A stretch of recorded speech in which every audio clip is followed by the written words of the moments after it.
Okay sound on এই sir আসতেছে নাকি? আচ্ছা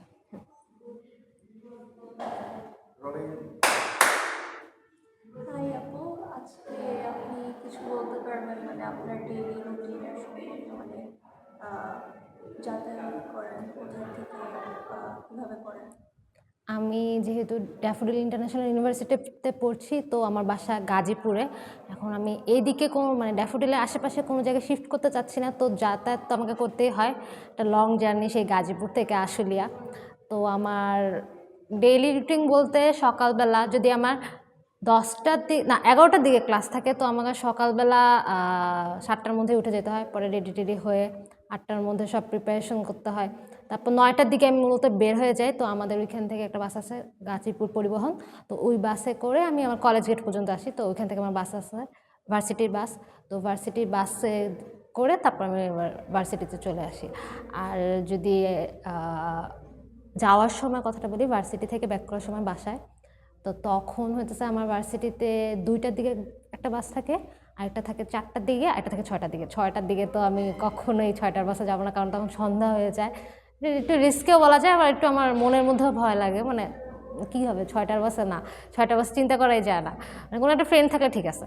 কিন্তু 2টার বাসে, হ্যাঁ আমার ক্লাস 1:30 1:40 মধ্যে শেষ হয়ে যায়, আমি 2টা বাসে চলে যাই। তারপর এই 2টা বাসে আমি হচ্ছে কলেজ গেট পর্যন্ত যাই, পরে কলেজ গেট থেকে আমার দাঁড়ায় থাকতে হয়।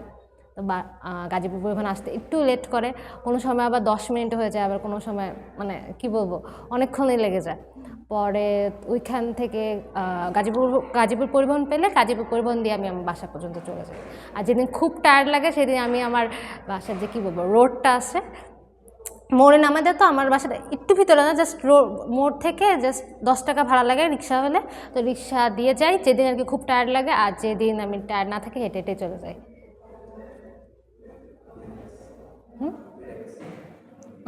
ক্যামেরা মানে সেট আপ এটা, কিন্তু আমাকে বোঝা যাইতেছে আমি নার্ভাস।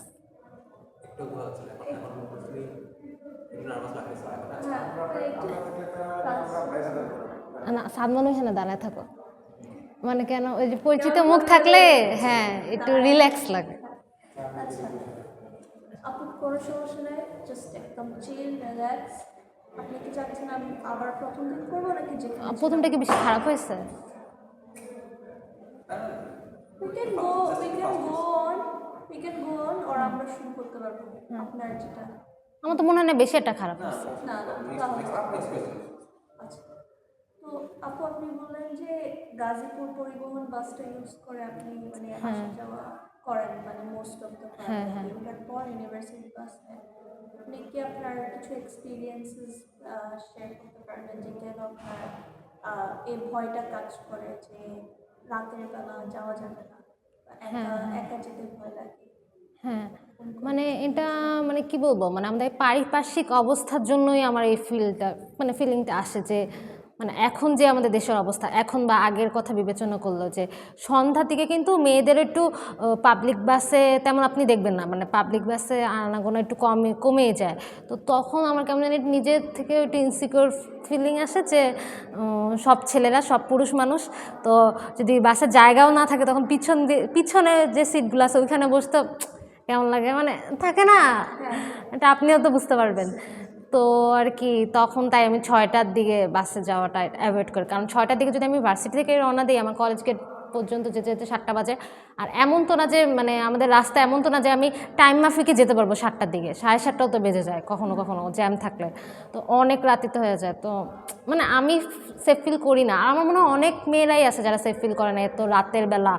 মানে তাও আবার পাবলিক বাসে। কারণ আমি নিজে দেখছি যে আমি আর মাঝে মাঝে মানে লেট করতে চাইনি, কিন্তু কয়েকদিন লেট হয়ে গেছে বিভিন্ন প্রোগ্রামের জন্য, বা হইতেছে আমি বাস মিস করে ফেলছি 4টার দিকে, এর জন্য আমি গেছি মানে না মানে আমার মধ্যে কোনো মেয়েই নাই, মানে একটা দুইটা, আর বেশিরভাগই পুরুষ, আর তারাও না একটু অন্য নজরে দেখে, মানে এত রাতে কি করে, মানে এটা বোঝা যায়, মানে আপনি তো বুঝতে পারেন যে চোখের নজরে বলে না, তো বোঝা যায়। তো হ্যাঁ এই জন্যই মানে আমি সেফ, মানে আমার ইনসিকিউর লাগে আমার মনে হয়। হ্যাঁ হ্যাঁ হ্যাঁ। আমি তার বাহিরে কি এরকম কোনো মানে অদ্ভুত ইনসিডেন্ট হয়েছে যেটার জন্য আপনার অ্যাকচুয়ালি মনে হচ্ছে না আমি বাসে এরকম আসা যাওয়া করতে পারবো না, বা যান না? না মানে একা আসা যাওয়া করতে পারবো না এরকম ইনসিডেন্ট মানে হইলেও না মানে আমার মানে মানে অনেক সময় খারাপ লাগে যে একা একা বাসে আপনারও হয়তো লাগতো যে সপ্তাহে 4 দিন ক্লাস একা একা আসা যাওয়া করতেছেন মানে অনেক সময় থাকে যে না আপনার খুব ডাউন ফিল হইতেছে কেউ নাই কেউ থাকলে একটু কথা বলা যেত অনেক সময় আমি ভার্সিটি বাস থেকে নামলে মানে যদি একটা জুনিয়র বা সিনিয়র কাউকে পাই আমার খুব ভালো লাগে যে পুরো রাস্তাটা কথা বলে মানে একটু ভালো সময় কাটলো মানে কখন যে সময় চলে যায় কেউ পাশে থাকলে কথা বললে ওরকম কিন্তু ফিলিংটা আসে না যে মানে একা থাকলে কিন্তু অনেক আর কতক্ষণ শেষ হবে রাস্তা এরকম লাগে কিন্তু কেউ থাকলে একটু কিন্তু ওরকম মনে হয় না যে আমি না যাতায়াত করতে পারবো না বা এরকম একা এরকম কোনো আর ইনসিডেন্ট যদি বলেন যে যেটার জন্য আমি আরও বেশি রাতের বেলা মানে যাতায়াত করা একটু আনকমফোর্টেবল ফিল একটা হয়েছে আমার সাথে মানে ওই দিন তখন মেবি 7টা বাজে আমাদের চৌরাস্তা ওইখানে তো এর আগেই মানে আমি তখন একটু ঘুমাচ্ছিলাম মানে হালকা হালকা ঘুম ঘুম এরকম তো একটা লোক বসছে নর্মালি এখন আমি তো যে যে কেউ বসছে মানে আমার তো কোনো যায় আসে না মানে আমি তো ওইভাবেই বসে আছি আমার সিটে উনি যখন নামবে চৌরাস্তায় উনি জাস্ট মানে জানালা খোলার ভান করে মানে ওনার হাতটা আমার মানে বুকের উপর দিয়ে এরকম মানে জানলা খোলা ভান করে মানে আমি তো বুঝতে পারছি যে উনি কেন এই কাজটা হঠাৎ করে করবে মানে জানলা খোলা তো কোনো প্রয়োজনই নেই আবার এর আগে উনি আমাকে বলতেছিল যে মানে আমার সাথে একটু কথা বলার চেষ্টা করতেছিল আমি নর্মাল কথা উত্তর দিতেছিলাম আবার মাঝখানে একটা কথা জিজ্ঞেস মাঝখানে বলতেছে যে আমি ফোন টিপতেছি বা আমাকে বলতেছে যে ফোনটা একটু এই পাশে টিপেন মানে এই পাশে এসে টিপেন ওই পাশে হইতেছে চুরি টুরি হয়ে যেতে পারে কেউ মানে মানে কী বলবো হ্যাঁ সরি ইনসিডেন্ট বলতে গেলে না আমার মানে খুবই মানে অসহ্য লাগে মানে এরকম কেন করবে মানুষ তো এরকম জানলা খুলতে দিচ্ছে তো সে মানে এমন না যে আমার তার হাতটা আমার বুকের উপর লাগছে বাট সে এটা কেন করলো মানে অন্য ইন্টেনশনেই করছে মানে সে ওই পর্যন্ত যাইতে পারে নাই কোনো এক কারণে বা আল্লাহ হয়তো চায় নাই যে উনি ওটা আরও খারাপ কিছু আমার সাথে হোক তো মানে তারপর ওটা করেই না মানে আমি এমন একটা নজর ওদেরকে তাকাইছি আমার নজর নাকি ওনার ভয় আমি জানি না উনি ঠাস করে বাস থেকে নেমে গেছে মানে ওর পর থেকে আমার মনে হচ্ছে মানে রাতের বেলা আরও মানে বাসে কেমন যে লাগে মানে না আর এই ইনসিডেন্টটা মানে আমার কাছে মানে এটা ছোটো ছিল এমন না যে উনি আমাকে টাচ করছে বা আমার গায়ের সাথে একটু জাস্ট লাগছে বাট আমি তো ওনার ইন্টেনশনটা বুঝতে পারছি তো আমার কাছে লাগছে যারা এগুলো ফেস করে তারা কত কী বলবো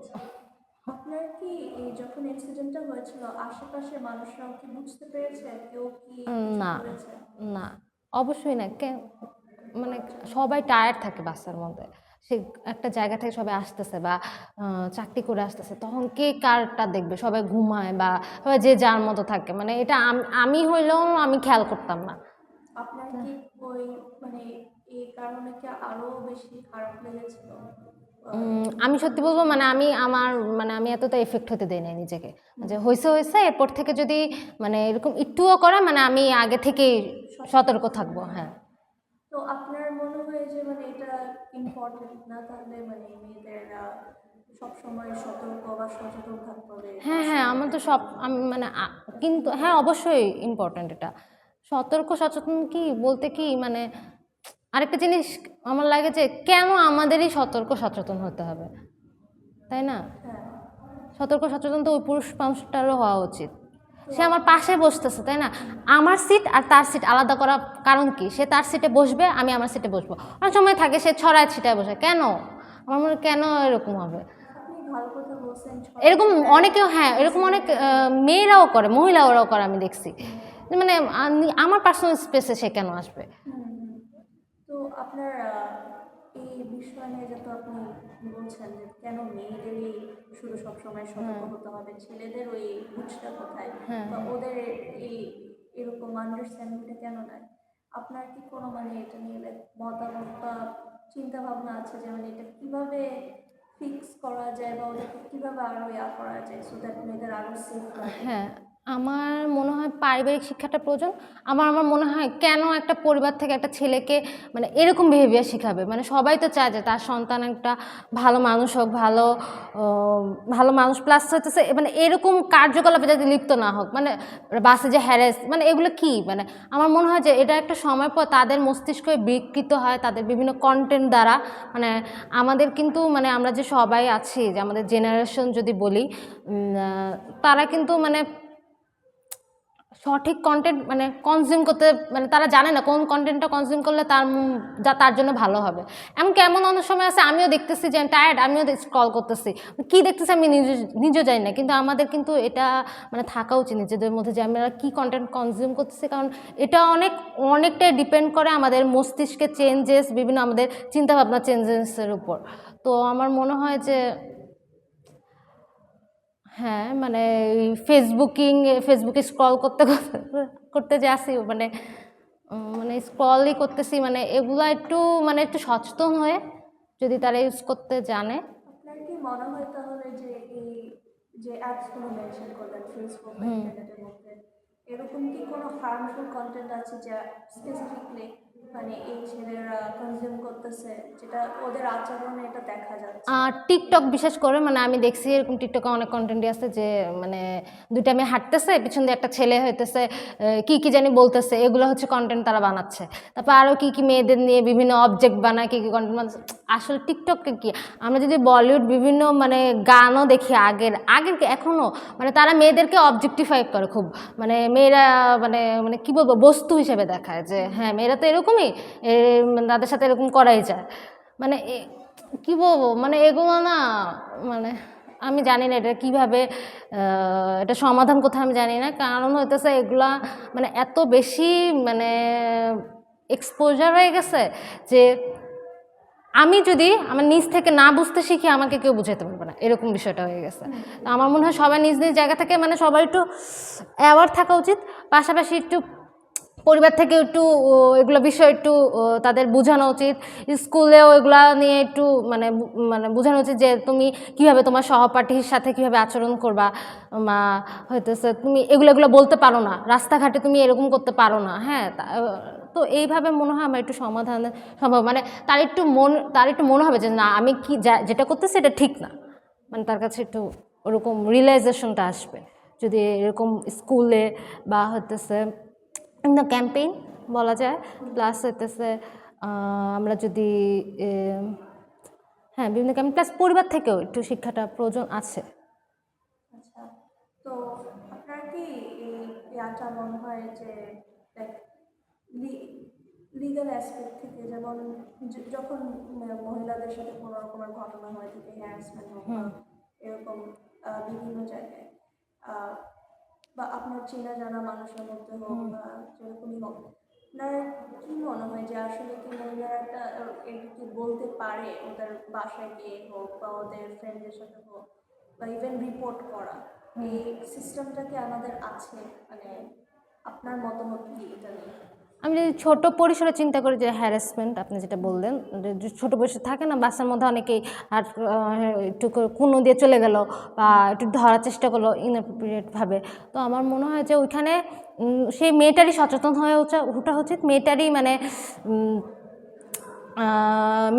ফাইট ব্যাক করা উচিত যে না আপনি আমার সাথে এটা কেন করতেছেন,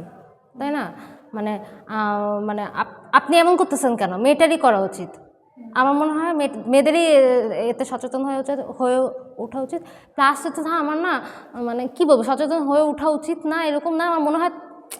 এটা তো মানে আমার সাথে কেউ খারাপ কাজ করতেছে, মানে আমি কেন এটা টলারেট করব, এটা তো আমার এমনিই আমার মানে কী বলবো হিউম্যান ইনস্টিংসের মধ্যেই থাকা উচিত যে না এটা কেন আমার সাথে হচ্ছে। তো আমার মনে হচ্ছে আর এখন অনেকেই সচেতন এই বিষয়গুলো, আমি যেহেতু জার্নি করে আমি দেখছি যে মেয়ে বলুন মহিলা বলুন অনেকেই সচেতন, মানে আমার চোখে ওরকম কেউ পড়ে না যে কেউ মানে না মানে আমি কয়েক সময় দেখছি যে কয়েকজন হয়তো মানে এই জিনিসটা বলতে পারে না, হয়তো যে একটা লোক পাশে বসছে তো একটু পাটা ছড়ায় ছিটায় বসছে, এইটা হয়তো আমিও বলতে পারি না, কারণ হয়তো লোকটা টায়ার্ডে এরকম করছে, কিন্তু এটা করা উচিত না। আমার মনে হয় এটাই মানে এখান থেকেই শুরু হওয়াটা উচিত, আপনি একটু মানে নিজের স্পেসে বসুক, আমার স্পেসে কেন আসবে, আমার কাছে এটা লাগে। হ্যাঁ, আর হ্যাঁ আপনি লিগাল ওটা কথা ওটা হইতেছে যে যদি আমরা বড় কেসে দেখি যে রেপ কেস উঠলে তো অবশ্যই তো লিগাল। হ্যাঁ, আপনার কি মনে হয় আপনি ছোটোখাটো হ্যারাসমেন্ট কেসগুলোর জন্য যেমন মানুষের তো অনেক রকমেরই এফেক্ট ফেলতে পারে, এক একটা মানুষের এক এক রকমের, তো আপনার কি মনে হয় ওই কেসের জন্য যেমন কোনো থাকা উচিত, আইন কানুন থাকা উচিত যে না এটা কেন ঘটবে, এটার এগেন্সে কোনো রকমের পানিশমেন্ট? বাংলাদেশের পরিপ্রেক্ষিতে এটা একটু সম্ভব না, মানে এত বড় বড় কেসে যেখানে সলভ হইতেছে না, এখানে এই কেসটা মানে এরকম কেস অবশ্যই তাদের কাছে মানে ক্ষুণ্ণ লাগবে না, এটা কি এরকম, তাই না? কিন্তু অবশ্যই থাকা উচিত, থাকা উচিত বলবো না, অবশ্যই থাকা উচিত, কিন্তু আমি প্র্যাকটিক্যালি কথা বলতেছি যে বাংলাদেশের পরিপ্রেক্ষিতে এটা সম্ভবই না। কেন? এটা আপনার কি মনে হয় কেন? কেন এটা আপনি ভালো জানেন, আপনি তো জানেন আমাদের সমাজ, আমাদের পারিপার্শ্বিক অবস্থা কিভাবে মেনে নিবে, মানে পারিপার্শ্বিক অবস্থা না, আমাদের যে মানে বিচার ব্যবস্থা, এটা কি সম্ভব কখনো? আচ্ছা, বুঝতে পারলাম।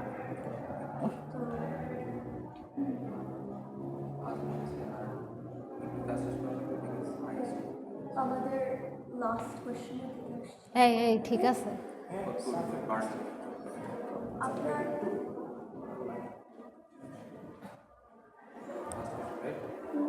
লাস্ট দিকে আছে, লাস্ট তো আপনার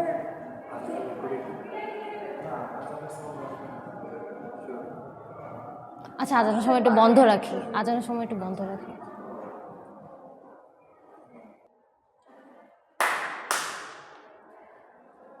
তো আপনি কি একটু বলতে পারবেন যে মানে এই বিষয়গুলো যে হ্যারাসমেন্ট ফেস করা বা এই এরকম জিনিস কি আপনাকে কখনো লাইক ইমোশনালি হোক, মেন্টালি হোক বা একাডেমিক কোনো রকমের এফেক্ট ফেলেছে? ইমোশনালি এফেক্ট বলতে আমি যে ইনসিডেন্টের কথা মেনশন করলাম, তো ওই দিন রাতে আর কি আমি মানে আমার ইনসিডেন্টটা কোনো বড় কিছু ছিল না, মানে আমার গায়ে হালকা টাচও লাগে না, জাস্ট আমার ফিল হয়েছে যে উনি কিছু একটা করতে চাইছে, মানে এই ফিলিংসটাই আমার কাছে খুব বাজে লাগছে। তো ওই দিন আর কি আমি রাতে ঘুমানোর আগে চিন্তা করলাম, মানে যাদের সাথে হয় লিটারালি অনেক কাহিনী তো আমরা শুনি, তাই না? তো মানে মানে তারা কীভাবে এটা মেনে নেয় বা আমার সবচেয়ে খারাপ লাগে কেন মানুষ এটা করবে, মানে মানে এটা কীভাবে সম্ভব? আমি কোথায় বাসছি যে মানুষ একটা বাসের মধ্যে মানে তাদের এটা থেকে তারা স্যাটিসফ্যাকশন পাইতেছে, তাদের মানে কাউ টাচ করে বা মানে আমি বুঝি না। আবার অনেক সময় থাকে না যে আমি বিভিন্ন ইনসিডেন্ট শুনছি যে বাসে পিছনে সিট দিয়ে খোঁচায় না কী করে, মানে এগুলো থেকে কীভাবে সে স্যাটিসফ্যাকশনটা পায়, মানে আমার খুবই মানে আমার মনে তারা কি মস্তিষ্ক তাদের মাথার মধ্যে কী মানে তারা কী চিন্তা ভাবনা করে, আমার খুবই মানে আমি জানি না, মানে আমার মনে হয় যে কোথায় আছে আমি, মানে মেন্টালি এফেক্ট আমার মানে আমার মনে হয় না তখন ভালোই লাগে না কিছু, মানে কোথায় আছে, খালি এটাই আমার মনে হয় যে কোথায় আছে। হ্যাঁ, এইটুকুই। আর আপনার কি কোনো আশা আছে বা আছে যে মানে এই সিচুয়েশনটা কীভাবে আরেকটু মানে আরও কম উইমেন ফেস করবে, এটা নিয়ে আপনার কোনো সাজেশন থাকলেও বলতে পারে? সাজেশন বলতে আমার মনে হয় হ্যাঁ, না সাজেশন মানে যারা এরকম মানে আপনি ভাবেন যে আপনার বাসে আপনার পাশে একটা মেয়ে বসে আছে, এখন আপনি তাকে টাচ করতে চাইতেছেন, তার মন মানসিকতাটা কত নীচ কত জঘন্য হবে যে সে এটা করতে চাইতেছে, তাই না? এটা একটা স্বাভাবিক মানুষের কাছে মানে এটা সম্ভব না। তো আমি কিভাবে তাকে চেঞ্জ করব? মানে তার মন মানসিকতাই তো এটা, মানে এগুলোতে পরিপূর্ণ, আমি তাকে কীভাবে চেঞ্জ করব? সে তো পুরো বিকৃত, সে তো মানুষই না, তো আমি তাকে কিভাবে চেঞ্জ করবো? আর যদি বলি যে এইসব বিষয়ে, হ্যাঁ আমি যেটা প্রথমে আপনাকে বলছিলাম যে একটু পারিবারিক শিক্ষা পরিবার থেকে পুশ করা, যে তুমি একটা মেয়ের সাথে এভাবে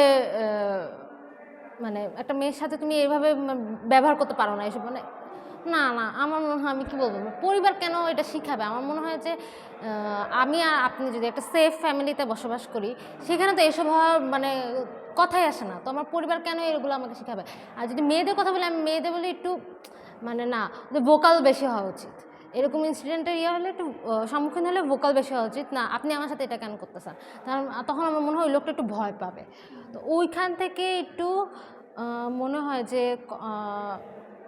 না সবাই ভাববে যে না মেয়েরা তো এখন আর ওরকম নাই, যে হ্যাঁ আমি কিছু করলাম উনি মুখ বুঝে সহ্য করলো, সে তো প্রতিবাদ করতেছে। তো আমার মনে হয় এদিক থেকে একটু চেঞ্জেস আসতে পারে। আর আমি যে বললাম যে তাদের মন মানসিকতাতে বিকৃত, আমি তাদের কি চেঞ্জ করব? আর একটা পরিবার কিভাবে জানবে যে তার মানে একটা ছেলের হ্যাঁ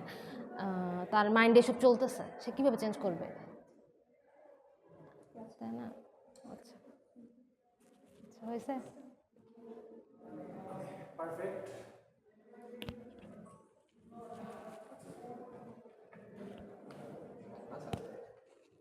তারপর Thank you very much.